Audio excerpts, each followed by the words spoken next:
Nagbukas ang pelikula sa isang lalaking nagsasalaysay ng kanyang pinagmulan sa Joint Street, lugar kung saan nanirahan ang mga migranteng manggagawa sa Pacific Island. Sinabi ng lalaki na hinahanap niya ang isang tao na nagngangalang Lin Haya. 15 taon na ang nakalipas, 2 pulis ang naglalakad sa Joint Street na nagrereklamo kung paano lumalala ang lugar sa bawat araw. Binanggit ng isa sa kanila ang pagnanakaw ng ginto na ginawa ni Lin Haya at sinabing yayaman sila kapag nahuli nila siya. Samantala, nakahiga si Lin Haya na sugatan pagkatapos ng pagnanakaw.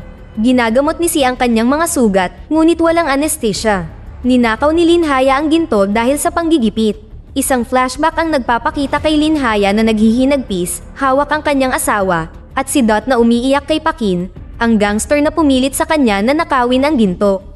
Kahit ginawa ni Lin ang iniutos sa kanya, walang awang pinatay ni Pakin ang kanyang buong pamilya. Nagpasya si Si na tulungan si Lin sa pamamagitan ng pagbabago ng kanyang buong hitsura at pagsasagawa ng operasyon upang mabigyan siya ng bagong pagkakakilanlan. Habang nakahiga si Lin na natatakpan ng benda ang mukha, biglang sumulpot si Pakin at ang kanyang gang. Binaril ni Pakin si Si sa braso at nagtanong kung nasaan si Lin.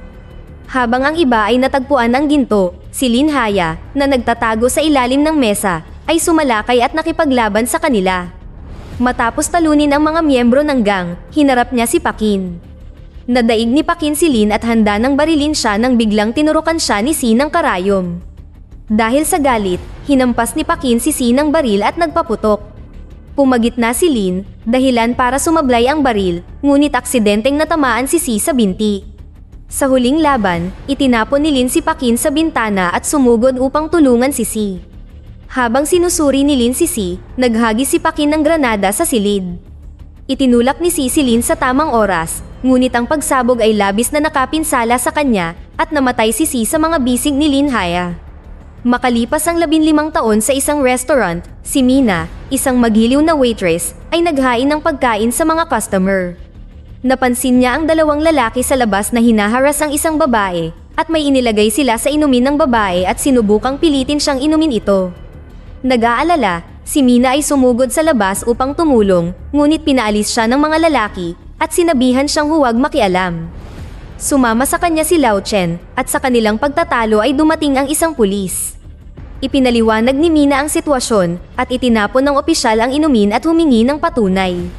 Pagkatapos ay inutusan niya ang mga lalaki na umalis at sumama sa kanya. Pagkatapos ng insidente, nagtaka si Mina kung bakit na late si Di, kaya nag-alok si Lao Chen na hanapin siya. Samantala, si Di, isang batang babae na pabalik mula sa paaralan, ay nakatagpo ng 2 lalaki. Galit na sinisi siya ng isa sa kanila sa pagsusumbong sa kanya sa guro at sinimulan siyang pagalitan. Nang sinubukan nilang salakayin siya, ipinagtanggol ni Di ang kanyang sarili at madali silang natalo. Habang nagpapatuloy ang away, dumating si Lao Chen, dahilan para tumakas ang mga lalaki.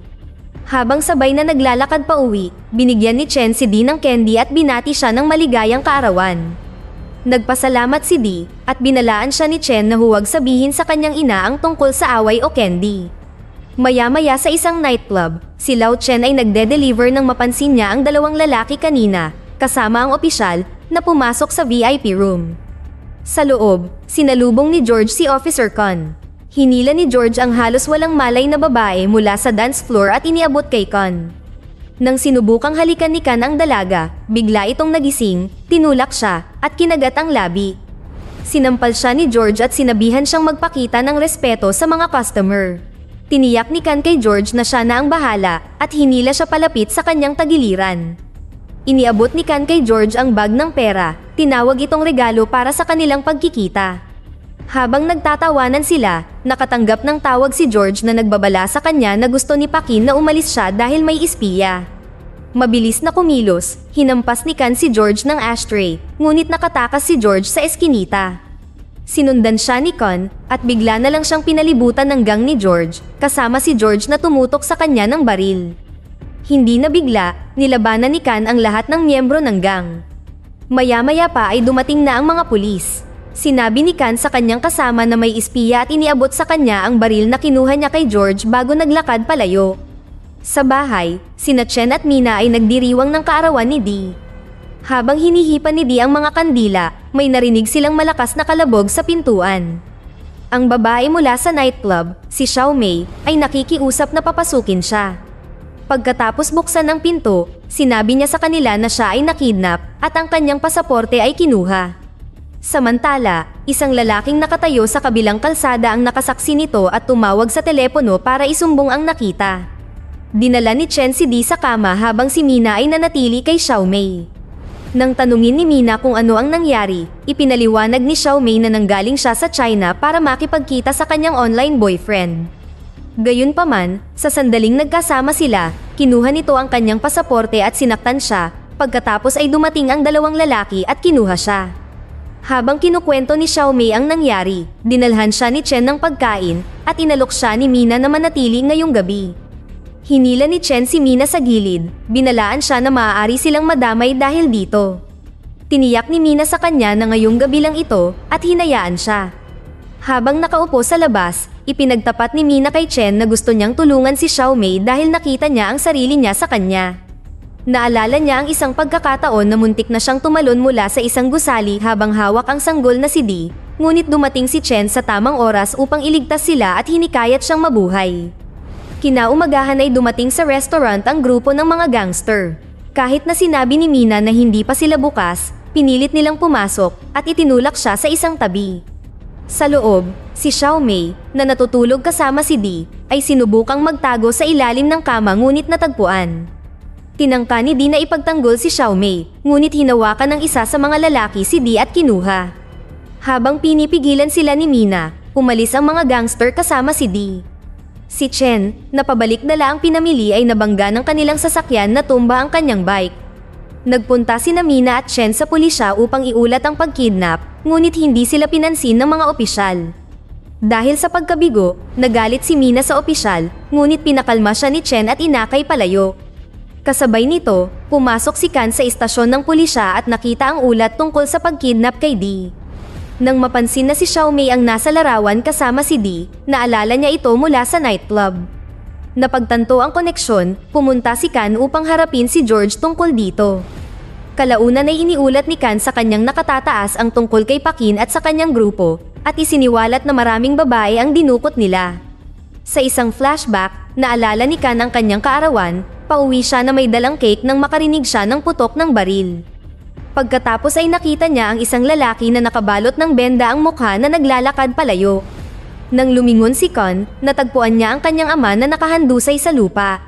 Sa kasalukuyan, sinabi ni Kan sa kanyang kasamahan, si Chaban, na determinado siyang hanapin ang pumatay sa kanyang ama, patay man o buhay. Nag-aalinlangan si Chaban, na naaalala na ang pagnanakaw ng ginto noon ay may kinalaman sa maraming tao at ang pagkamatay ng ama ni Kan ay nauugnay dito. Samantala, bumisita sina Mina at Chen sa malapit na tindahan para suriin ang CCTV footage mula sa pangingidnap noong umaga. Nakuha nila ang larawan ng kotse na ginamit ng mga magnanakaw at dinala ito sa nagbebenta ng kotse na nagturo sa kanila sa isang bahay. Binanggit ng isa pang nilapitan nila na nag-deliver siya sa bahay na iyon noon. Nakakulong si Di sa isang silid kasama ang ilang mga kabataang babae at dalaga. Nang may lalaking nagdala sa kanila ng pagkain, tumanggi si Di na kumain, nandidiri sa pagkain. Dumating si Kan at ang kanyang kasamahan sa lokasyon kung saan nakakulong ang mga babae. Tumalon si Kan sa bakod para pumuslit sa loob, habang kasabay nito, nakapasok si Chen sa lugar na nakatago sa ilalim ng tambak ng mga gulay. Pareho nilang nasaksihan ang pagmamaltrato sa mga babae. Lumapit si Kan sa bintana at nakita si Xiaomei sa loob. Humingi ito ng tulong sa kanya at nangakong ililigtas siya. Sa isa pang silid, natuklasan ni Kan ang isang babaeng nakahandusay sa lupa, puno ng dugo. Samantala, nakita ni Chen ang candy ni Di sa isa pang silid at inatake ang lalaki sa loob, gustong malaman kung nasaan si Di. Isang babae ang nagsabi sa kanya na kinuha si Di noong nakaraang araw. Sa sandaling iyon, pumasok si Kan sa silid at nagsimulang maglaban sina Chen at Kan. Sa panahon ng labanan, isang kabinet ang natumba, dahilan upang sila ay tumigil. Sinabi ni Kan kay Chen na hindi niya siya kaaway. Maya-maya lang, pumasok ang isa sa mga kriminal na naalerto sa ingay, at kapwa nagtulungan sina Chen at Kan para patumbahin siya. Mas maraming kriminal ang sumunod, at nilabanan sila ni Chen at Kan sa isang matinding labanan. Matapos ang mahabang laban, hinila ni Chen si Kan sa isang silid kung saan sila nagtago. Tumawag si Kan para sa backup at ang kanyang kasamahan ay lumusot sa bakod upang tumulong. Habang bumababa si Chen sa hagdan, napansin ni Kan ang kakaibang pilay ni Chen. Dahil dito ay naalala niya bigla ang lalaking may benda na nakita niya noong bata pa siya, ang lalaking naroroon noong pinatay ang kanyang ama. Pagkatapos ay sumakay sila sa kotse at inutusan ni Kan ang kanyang kasamahan na dalhin si Chen sa ospital. Sa istasyon, pinagsabihan ng boss si Kan na sinira niya ang investigasyon at inakusahan siya ng maling paghawak sa kaso. Iginiit ni Kan na malinaw ang ebidensya, ngunit inutusan siya ng kanyang amo na palayain si George at binalewala ang mga pahayag ni Kan. Samantala, sinuri ni Pakin ang CCTV footage ng away kanina. Sa panunood ng estilo ng pakikipaglaban ni Chen, napagtanto ni Pakin na maaaring si Chen talaga si Lin Haya. Kasabay nito, sinusubukan din ni Kan na alamin kung si Chen nga ay si Lin Haya. Kinaumagahan, nakatanggap si Kan ng tawag na nagsabi sa kanya na nakatakas si Chen sa ospital matapos salakayin ang mga gwardya. Nagmamadaling bumalik si Chen sa restaurant at natagpuan si Mina na nakatali ng tape ang kanyang bibig. Naroon ang mga tauhan ni Pakin, kasama ang pamangkin ni Pakin na si Hong Danny. Inakusahan ni Danny si Chen na siya ang pumatay sa kanyang ama, pinaghihinalaan na siya si Lin Haya, base sa paraan ng kanyang pakikipaglaban. Para patunayan ang kanyang punto, binaril niya si Mina sa binti. Sa sandaling iyon, dumating si Kan at inatake ang mga tauhan ni Pakin. Nagsimula ang barilan sa pagitan ni Danny at Kan. Nang bumagsak si Mina, sumugod si Chen para tulungan siya, ngunit natuklasan niyang binaril din siya sa tiyan. Habang tinatawag si Di, namatay si Mina sa mga bisig ni Chen. Pagkatapos, lumapit si Kan kay Chen at hiniling na sumama siya sa istasyon. Galit na galit sa pagkamatay ni Mina, sinimulan ni Chen na labanan si Kan. Nag-away sila ng matindi, ngunit sa huli, nagawa ni Chen na posasan si Kan sa bakal at umalis. Nakita ni Kan si Chaban na pumasok sa isang library. Sa loob, nakipagkita si Chaban kay Danny, na nagpahayag ng kanyang pagkadismaya at sinabing si Kan ay nagdulot sa kanila ng problema. Tiniyak sa kanya ni Chaban na haharapin niya ang sitwasyon bago umalis. Narinig ni Kan na kanina palihim na nakikinig ang buong pag-uusap nila.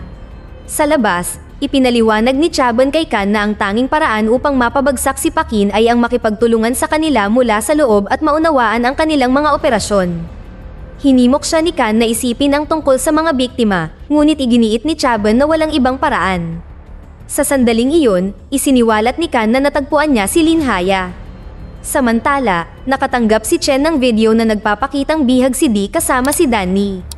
Sinabihan siya ni Danny na dalhin ang ginto. Galit na galit at desperado, nagsimula siyang magsanay ng matindi gamit ang boxing bag, inihahanda ang sarili sa kung ano ang paparating. Inihatid ni Lin Haya ang ginto kay Pakin, nakinutya siya sa pagsisikap na baguhin ang kanyang mukha at magsimula ng bagong buhay. Pagkatapos ay isiniwalat ni Pakin ang kanyang tunay na intensyon, sinabing hindi niya bibitawan si Di dahil kalahati lang ng ginto ang dinala ni Lin. Binasag ni Pakin ang baso malapit kay Di, kaya nasugatan ang kanyang mga paa, habang hinampas ni Danny si Lin Haya ng gold bar. Sa sandaling iyon ay dumating ang mga pulis, at isang flashback ang nagsiwalat na si Lin Haya ay humingi ng tulong kay Kan, na nag-aalala sa kanyang buhay dahil sa mga banta ng kriminal. Nataranta si Pakin at ang kanyang mga tauhan. Tumakas sina Pakin at Danny kasama si Di, habang pinaputukan ng mga tauhan nila ang mga pulis. Hinabol sila ni Lin Haya at Kan. Bumalik si Danny upang labanan sila, habang si Pakin ay nagpatuloy kasama si Di. Habang nakikipaglaban si Kan kay Danny, hinabol ni Lin Haya si Pakin. Natagpuan niya si Di na walang malay sa lupa. Matapos siyang gisingin, pinasabog ni Kin ang bomba sa malapit. Pinrotektahan ni Lin Haya si Di sa pamamagitan ng pagtalon kasama niya, kaya lubhang nasugatan ang kanyang sarili. Pagkatapos ay tinangka ni Pakin na barilin siya, ngunit namagitan si Kan na iniligtas si Lin Haya. Nagsimulang maglaban sina Pakin at Kan. Nagawa ni Pakin na maabot si Di at itinapon siya mula sa gusali. Tumalon si Kan para hawakan siya, habang naghahanda si Pakin na barilin sila. Tinulak ni Lin Haya si Pakin, at pareho silang bumagsak sa lupa. Narinig ni Danny si Lin Haya na umamin sa pagpatay sa kanyang pamilya at sa kanyang ama na si Hong. Napagtantong si Pakin ang may pananagutan sa lahat, sinaksak siya ni Danny. Gumanti si Pakin, sinaksak ang kanyang likod, ngunit namagitan si Lin Haya at sinaktan si Pakin. Inilabas ni Pakin ang kutsilyo at paulit-ulit na sinaksak si Lin Haya, ngunit sa sobrang galit, patuloy siyang nilabanan ni Lin Haya hanggang sa bumagsak silang dalawa. Habang nakahiga si Lin Haya na nasugatan, sumugod si Kan para tulungan siya. Sa sandaling iyon, sumulpot si Chaban at walang pag-aalinlangan na binaril si Pakin sa ulo. Pagkatapos ay itinutok niya ang baril kay Kan, at sa isang flashback, nabunyag na si Chaban ang pumatay sa ama ni Kan. Gayunpaman, nang babarilin na ni Chaban si Kan, naubusan ng bala ang baril. Hindi nagtagal ay dumating ang mga pulis at kumilos sila upang iligtas si Xiao Mei at ang iba pang mga babae. Dinala si Lin Haya sa ambulansya, ngunit habang dinadala siya, nawalan siya ng malay habang umiiyak si Di sa kanyang tabi. Nang maglaon ay nagpasalamat si Xiao Mei kay Kan sa pagliligtas sa kanya at nagbiro siya tungkol sa kanyang pinsala. Bilang tugon, hinalikan siya ni Xiao Mei. Natapos ang pelikula nang harapin ni Di ang dalawang batang nang bully sa kanya, ngunit sa pagkakataong ito, dumating si Kan at humingi sila ng tawad sa kanya. Dito na nagtatapos ang ating kwento. Sana ay nagustuhan nyo. Mag-subscribe na kung hindi ka pa nakasubscribe, pindutin na rin ang notification bell at like button upang matulungan ang channel, at mag-iwan na rin ng komento. Maraming salamat sa panonood.